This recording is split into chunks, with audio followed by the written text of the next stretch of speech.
Trying to tell them that you're an expert. You seem to know. What was it? I don't want to get in the frame.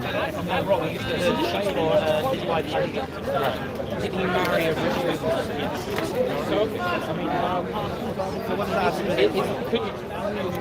I can just say it's possible. I think not even very likely at all. But you'd have to say no. It's literally. In life, we deal with probability. Yeah. Okay. So you know the responsibility to look for the world. If all of your atoms line up with that, yeah. So we've never had any experience like that. Writing books. Sorry. Right. We have experience. No, but it's not Hear it. It's a problem. Yes, that's not important. So I'd have to ask myself, why is this guy making the shit up? Why is he pretending that he's a messenger? Why is he lying? Why is he persecution for it? Why are the people who follow him suffering for it? If he was getting this secret information, why did nobody around him say, hey, he's getting that information from there? Why did none of his enemies say that? Why when the poets were sent to listen to the Quran, they came back and said this is sorcery? Why did they think that the Quran was supernatural? They thought the Quran was sorcery. Because they'd never heard Arabic like it. Right. They'd never heard Arabic like exquisite as that. Right. From an illiterate man. So I know the Quran has a challenge in it. Produce something like it. A chapter like for the Arabs. Right. And for you, find the contradictions and errors. Right. Well, if it didn't have contradictions, I think so. I think he's having a general chat. No, I think he's baiting me in. Go on. So I'm not sure I really buy the seriousness of the challenge. Who cares? Because I don't know what that even means. I'm not sure anyone. Well, you don't know what it means. The challenge of bring a chapter like. Well, that was for the Arabs. What does that mean, like it? I don't know. Produce something in the way it's produced with style, meaning, and grammar, the way the Quran has been done. I don't know. The challenge is for the Arab poets, not me.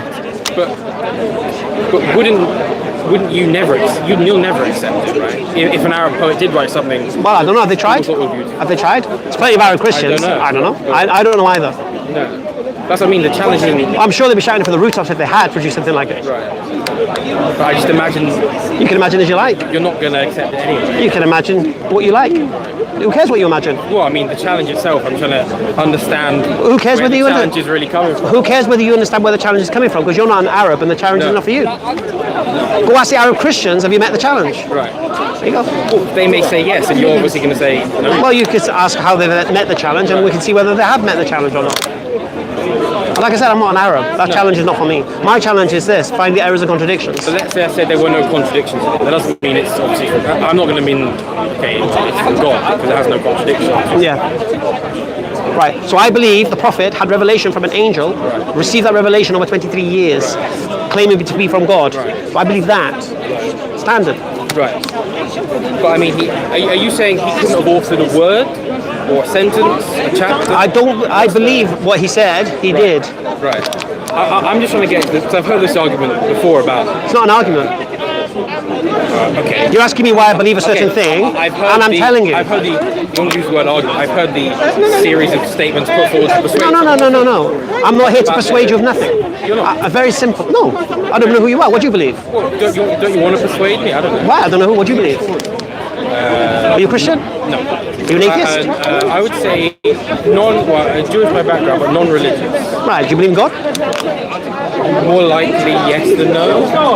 More likely yes than no. Yes. That's fair enough. Okay. So you're asking me why I believe something to be true. Now, if you want to make claims that he did this and he did that and he could have done that and this whatever, produce your evidence. Because it's just assumptions. It's just your claims. Yeah. His enemies didn't say what you're saying. You see. Right. So we got to ascertain why his enemies didn't say these things you're saying. Why did when the poets were sent, why did they come back thinking this Quran was sorcery? Why is it when we hear the Quran recited and we hear Arabic recited, it sounds completely different? We know when we hear a hadith in Arabic and we hear the Quran in Arabic, we know which is Quran. Why is this? I mean, I don't know. How did the Prophet Muhammad, peace and blessings upon him, in 23 years, come up with this Quran in such a way, making it rhyme, making it all, making claims with regards to the people of the past, talking about other religions, where's he getting the information from? And then how is he orchestrating and mashing it around in his brain? Well, yeah, I mean, I understand the point you're making. But that's it then. It's just a much bigger leap for me to be like, well, could he possibly have heard it? Because he was a human being, he was... Over 23 years he heard it. Heard what? I mean, okay. Couldn't he have possibly ever... Have you ever studied the challenge? Okay, you know what's probably good for you? I'm not an expert. No. There's a book called The Eternal Challenge, written by a brother called Abu Zakaria. Okay. That might be a very good book for you to read. So that goes through the claim of the Quran. Yeah, I mean, I've heard other Muslims make... No, but there's a book called The Eternal Challenge. So, if you read that book, that will make you understand more why it's believed to be what it's claimed to be. Now, what takes things further is what does Islam teach? And it seems that the author of the Quran seems to know human beings better than we know ourselves, knows what harms us, knows what benefits us, knows what to stay away from, what to run towards. Yeah, for me, that's uncanny in the 21st century that a book written 1400 years ago can fit me and my lifestyle like a glove today, like nothing else can. I don't know whether that impresses me too much. I mean, well, it's up to you, isn't it? Humans back then, 1400 years ago, like us, they had many of the same basic problems, right? No, we're talking about the guidance of the do's and the don'ts, if you like. Right. Like moral. Yes. So in Islam, we get through God, we get the objective morality. Yeah, but you'd agree that wasn't... I don't know how much new there is morally in Islam compared to Judaism. Very similar. Really? You don't know? Morally?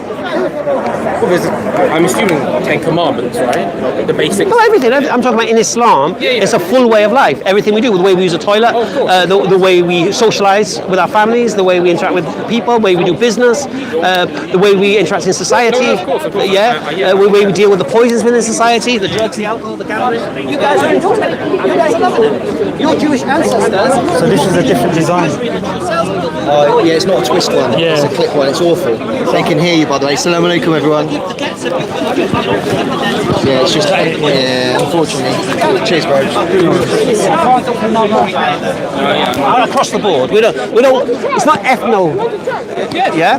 Beautiful thing about Islam, it unites everybody. It unites classes. It unites sexes. It unites nationalities, and even religions. Because your Jewish ancestors, even though you're not practicing, your Jewish ancestors only survived because of the Muslims in Andalusia.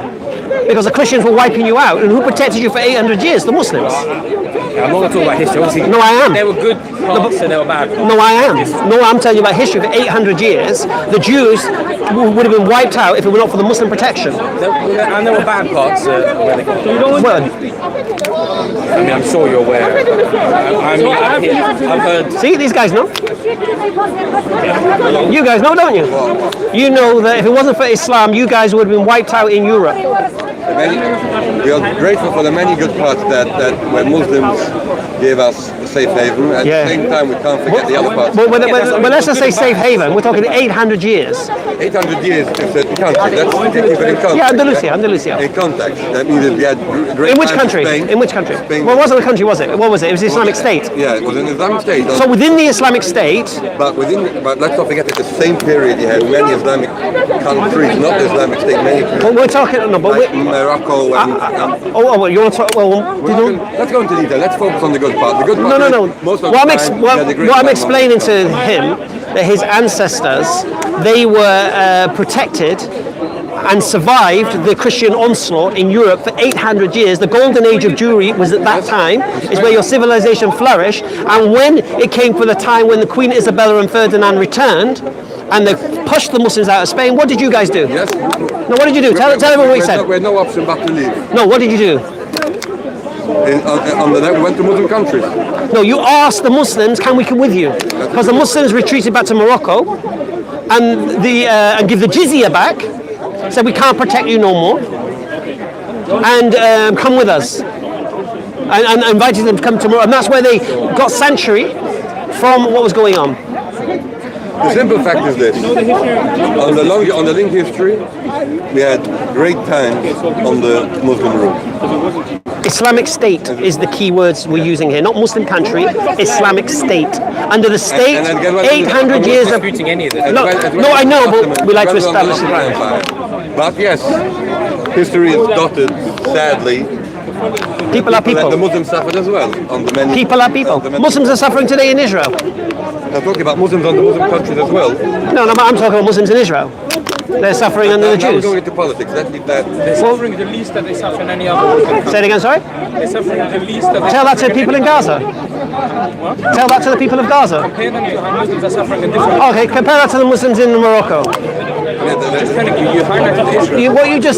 What you just said is that the Muslims are suffering less in Gaza than anywhere else in the world. Not anywhere less. Where? I just said you picked up Israel as an example where Muslims are suffering, whilst there are many, many more Muslims suffering in Islamic countries. Than Gaza. I don't know, more or less, but there's millions of Muslims. The world's biggest prison, Gaza.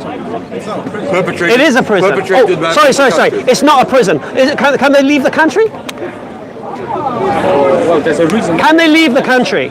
Right, okay. Regardless, Can they leave the country? Can I fly to Gaza? No, I understand that. Can I fly to Gaza? you were looking for an example where Muslims are suffering. No. And for some reason, from the entire Middle East, where in most Middle Eastern countries Muslims are suffering from Muslims, you picked up where a small minority are suffering from Jews. Yes. It's quite a strange thing.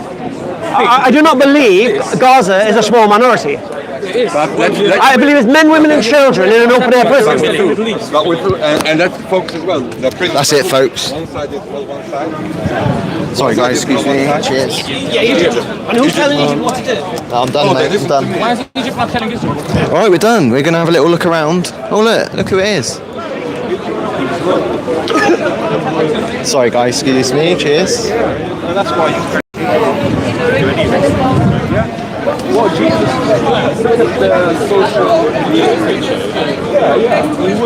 He was in a land that was occupied by the Romans. And they were... Hey, say hello. Oh, hello. Assalamu alaikum. What's that for? YouTube? EFDawah Live. Yeah. Assalamu alaikum, guys. Wait for the next one. Sorry to interrupt.